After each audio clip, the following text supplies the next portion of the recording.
I guess I'm the face of Brigand. We're a small micro publisher. My name's Peter Holland. For 30 years I was a school teacher, secondary school teacher, and the fact that I was a history school teacher is significant to my books. Two members of the writers group are here. One's Phil and the other is Neil. And we would meet and they'd all written books. Phil has written over 22 academic publications, and he's written 2 or 3 novels over a period of 20 years. But Neil was writing a book as well, based on his experiences having been in the army. Neil was in the parachute regiment, so he's a bit of a tough guy. But he's also had a colourful career as a film producer and a stand-up comic. Anyway, the common thread was that none of us could get published. Is anyone here a publisher? Oh, good. That means I can trash them.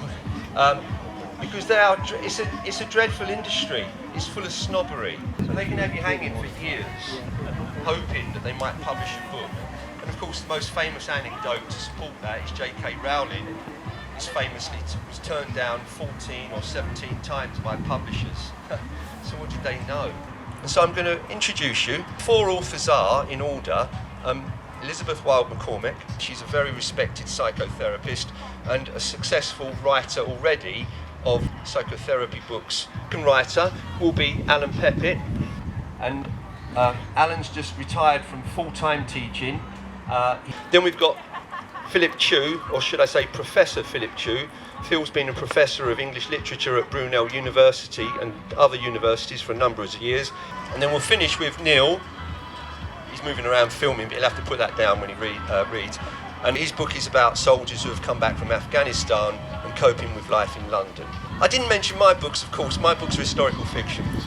I'm too modest to say too much about that.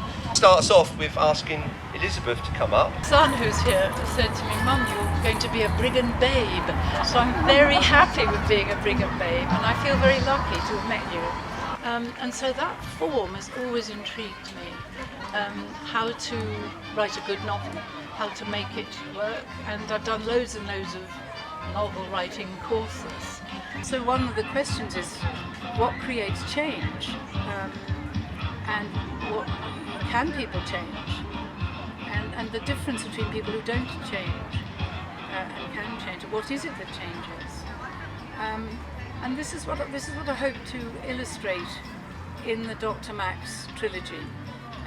As well as I hope it's a good yarn, because that's the other thing about a novel, that you want to turn the page, you want to keep going, you want to know what happens. It was challenging for me as a writer to see what happened between the two of them, because the other thing about these stories is the therapist also changes. Pearl is gone, but he had inferred she was dead.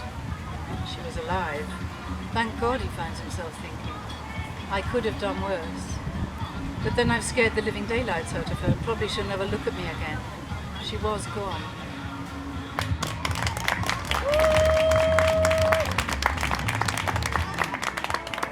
Next up is Alan Peppitt, whose book is Killer Queen. Yeah, thanks to Peter for the introduction. Thanks to Brigand and the whole crew. This reading is from September 1997, so it's a little way back. It's when the first Ofsted started, and Kingswater School is in the middle of an Ofsted. Fire bell has just gone off. In the playground, Mr. Knight, the bad guy, was playing with his megaphone. Quiet in the ranks, everybody! If the pupil who set off the alarm comes forward now, everyone else will be allowed to go back to lessons. The sun was shining, it was nearly break. Nobody wanted to go back inside. Knight would have to manage his expectations downwards. By the way, Mr. Kingman asked, did you do it? No, sir, said Gary. Good boy, said Mr. Kingman.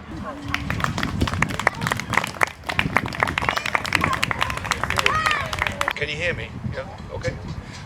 Obviously, I've long been a reader, published quite a few non-fictional books, academic books. So I thought, I'm going to write a novel, and his father kind of creates this facade of being healthy, of being in control, and it breaks down, so I think I'll read that part. In spring and summer 2012, the facade put up by his parents finally came tumbling down, although in truth, his metaphor was wrong. It was less a crashing of a wall of bricks, more like the ripping apart of a set of theatrical flats. Rounded face and bald pate still managed to offer a vision of youthfulness his skin smooth and unwrinkled, his hands like those of a much younger man. Until March, Howard, with the assistance of Jim's mother, had managed to maintain their conjuring trick. Until then, Howard still seemed to be healthy, even fit. That Jim was mistaken, misremembered. He'd only been a damn bloody child at the time. Thank you, Phil. Well, next we've got Neil Davis. The army kind of saved my life and it also destroyed it. And so many years I was kind of homeless, taking any drug I could. I now look back on that time as the best years of my life. You know, Spiky, leaving the mob is like falling overboard from an ocean liner. You're all alone in a big sea. You just grab anything to hang on to so as not to drown. Bleeding spot on, Sarge. What was Sprat hanging on to? Sprat? He's doing lots of drugs, you know, descriptions like for depression and anxiety. Spiky blew out his breath. He would ring me in the middle of the night, ranting on. Anyway, I stopped answering the phone and he kills himself.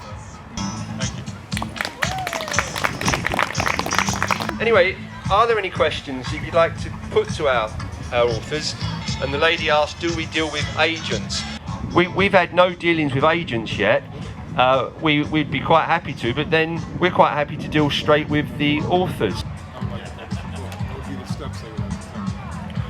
Okay, that question was, how would we deal with somebody who came to us, approached us, wanting to publish their book? Well, it's really straightforward. They would submit the manuscript, it's usually a Word document, to me. So Phil and I would read it, and we've got 2 or 3 other proofreaders. And if we think it's worthy, we're happy to publish it, to be honest. We're setting up what we call the Brigand author collaboration. That's the design, the printing, the ISBN, the editing, because we're paying people, we're learning as we go. But I'm just happy to publish books at the moment. And providing the book breaks even, then there's nothing lost. Depending on the cost of the production and the price, and then Brigand and the author share the profit, subject to contract. Because yeah, you can lay a book out in all sorts of different ways. And we've learned as we've gone, Ross, actually, that we've agreed on a house style, and the format is very professional. Can I just say thank you to Ross, and also to Ben Osborne, but thank you to both of them to having us here, and thank you to all of you to being a very polite and engaged audience. And and the books are for sale at discounted prices. Thank you very, very much. Look at that. Standing ovation.